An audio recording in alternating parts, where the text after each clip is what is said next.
Alright, how's it going, guys? Alright, thank you for watching my videos, and also thank you for those of you who have subscribed to my channel. So this is the first time we are going to review my photographs from my previous videos, and some of you have subscribed and who have watched my playlist, the portfolio playlist, may recognize the photos that I'm going to show you. So yeah, we are going to talk about how I came around to taking these photographs that I'm going to show you, and so that it gives you a kind of like a general idea about my workflow as a street photographer. So the first photograph here is, I think it's one of the most iconic photograph of mine. The story behind this was, as I was walking down the street in Singapore. This was taken in Singapore last April, and as I was walking down the street, and it started raining, and then it just got heavier and heavier. So I rushed to find shelter, and I think I was in a Raffles Place area there, and they have this.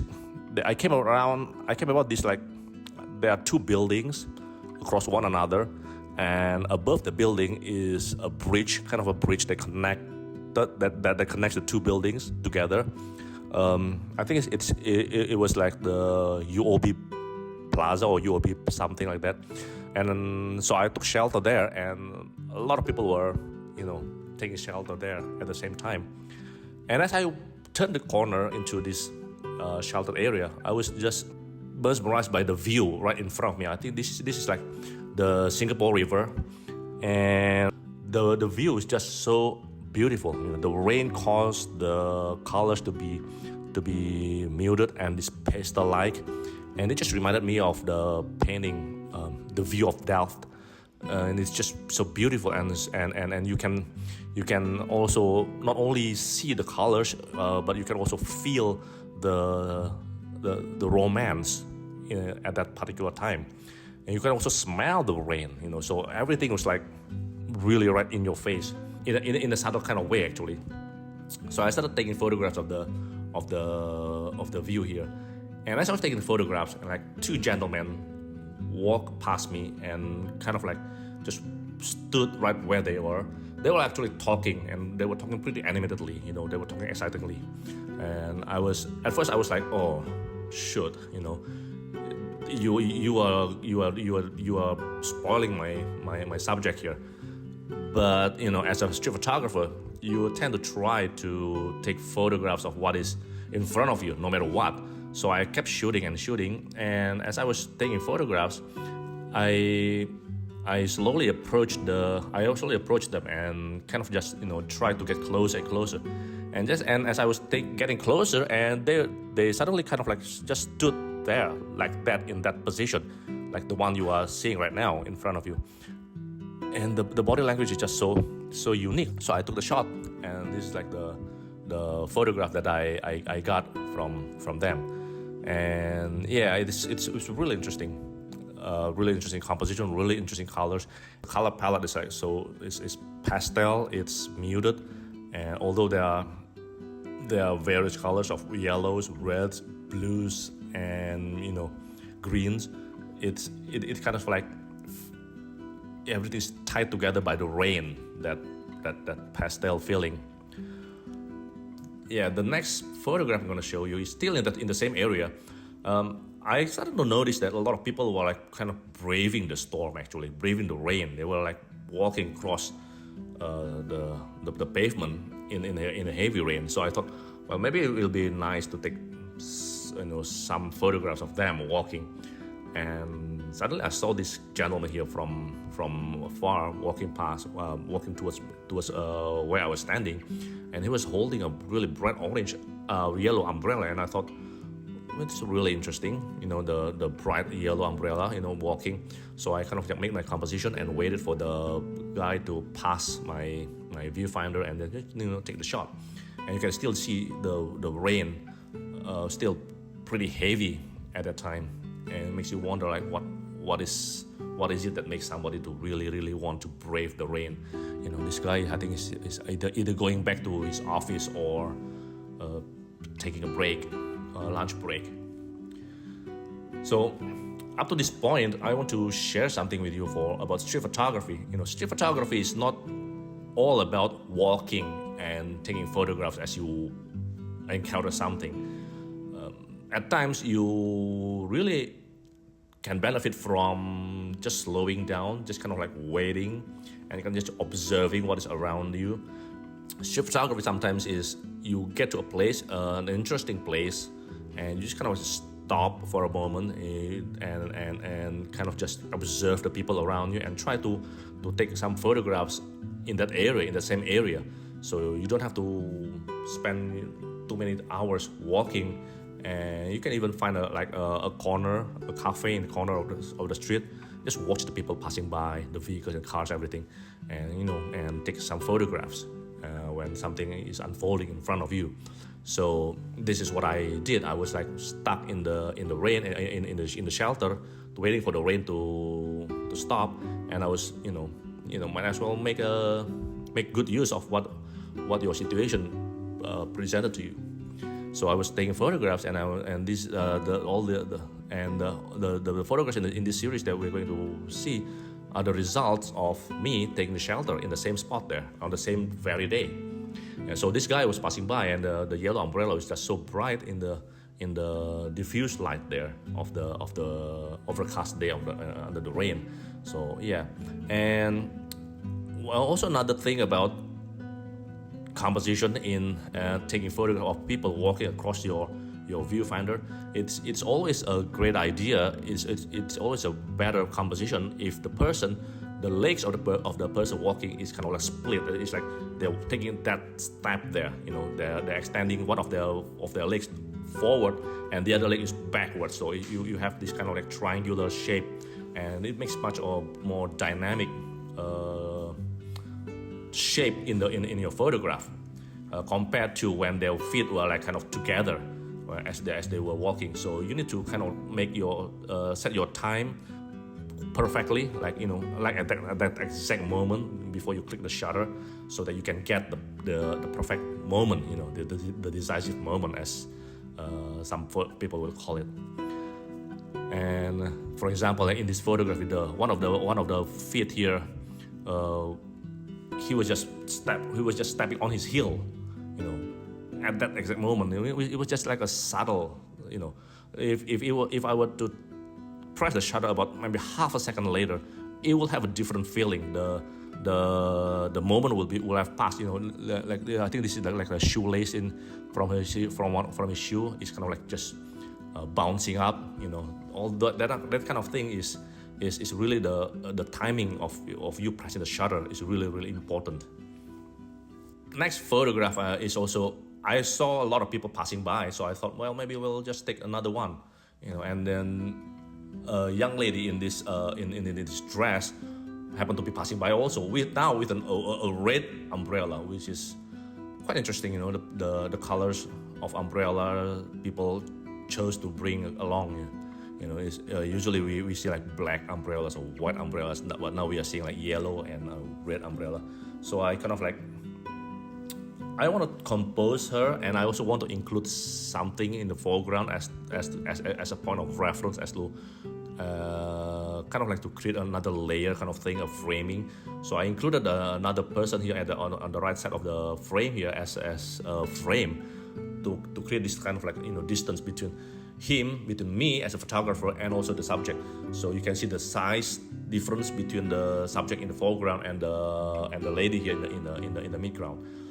So it's also the timing of the photograph where I press the shutter, where her feet was just like in that interesting shape.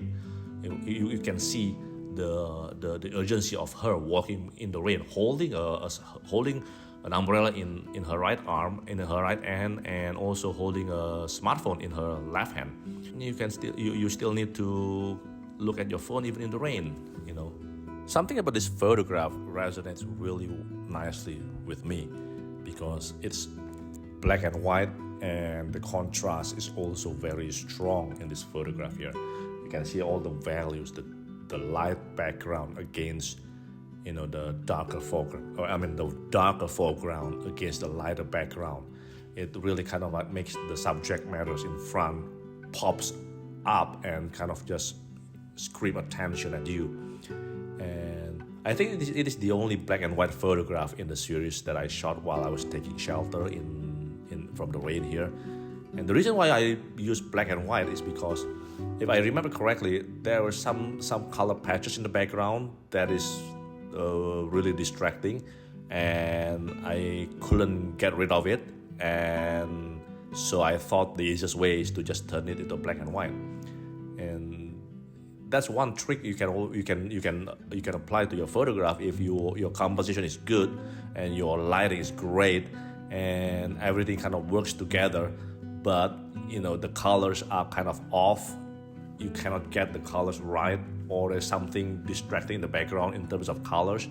You can always just turn it into a black and white and see what happens there. Of course, it helps that you understand a few things about processing black and white photographs. For me, I started out shooting black and white film. I used to shoot black and white films, and I used to develop my own film and making my own prints.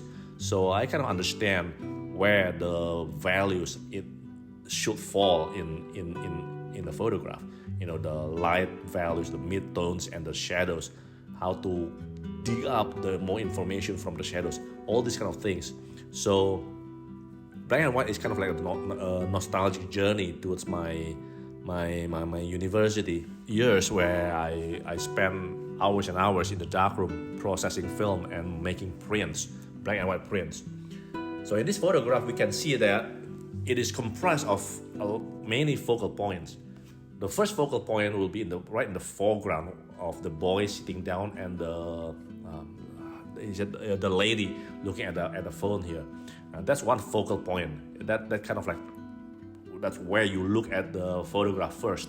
Then your eyes kind of move to a second focal point, which is the person in the midground holding the umbrella, and the position, the way his body was shaped in this photograph, frozen in the moment like that, is what makes it really interesting, because that's if I were to press the shutter about maybe a second earlier or maybe a second later, that guy will not be in that position, will not be in his body language, his gesture will not be the same like that, and the image may have a different feeling. But because of the moment when I pressed the shutter, he was just at that precise place and at that precise gesture, posture, so it makes the photograph a little bit more interesting. And then a third focal point will be on the far left, is where another person with an umbrella walking. That's not a very significant focal point, but it is a focal point nonetheless, because without that person there, I think our eyes will wander off into the background and will kind of get lost in whatever is in the background there. And another focal point will be the buildings and in the background, the two tall buildings and the lighter sky and the lighter tones of the buildings in the background there. It provides kind of like a backdrop, and that's where your eyes stop. It doesn't wander off anywhere else, but your eyes stop there, and that white background gives kind of like a great contrast to the silhouette in the foreground. And this gives the photograph kind of like, it makes the subject matter jumps at you as you are looking at the photograph here. So it was still raining, and we were all still waiting for the rain to stop. And I want to stress again, street photography is about 90% observation and 10% taking the photograph, pressing the shutter.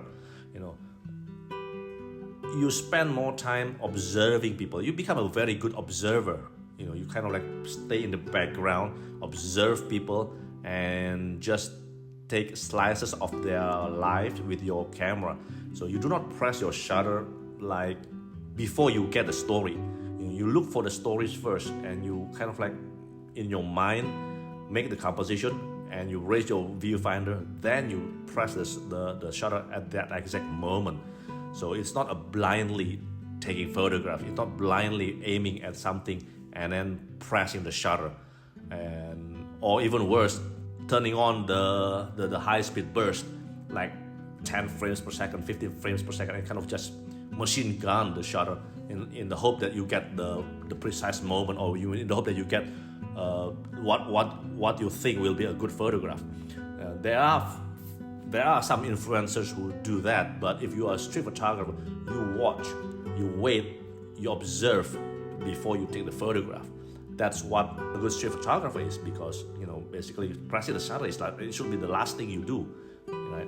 Anyway, well, that's it for this week. I hope you've enjoyed my videos, and I hope my talking about my photographs can kind of give you an idea of how you can approach street photography, right? The best thing, if you are overwhelmed by what's going on around you, stop walking. Just stay at one place there and just observe your surroundings and pay attention to the people, pay attention to the atmosphere there. How do you feel at that moment there? And you can even sit at a corner cafe at the corner of the street and kind of just look at the people passing by. You don't even have to hold your camera. You can just enjoy that moment for a minute or two, kind of give yourself a chance to open up to possibilities of a storytelling that is unraveling in front of you. Then when you feel comfortable enough, then you can pick up your camera and start shooting with your camera after you've observed enough people there. All right. Anyway, that's about it for this week. Thank you for tuning in again, and please subscribe to this channel. I'll see you on the street. Bye.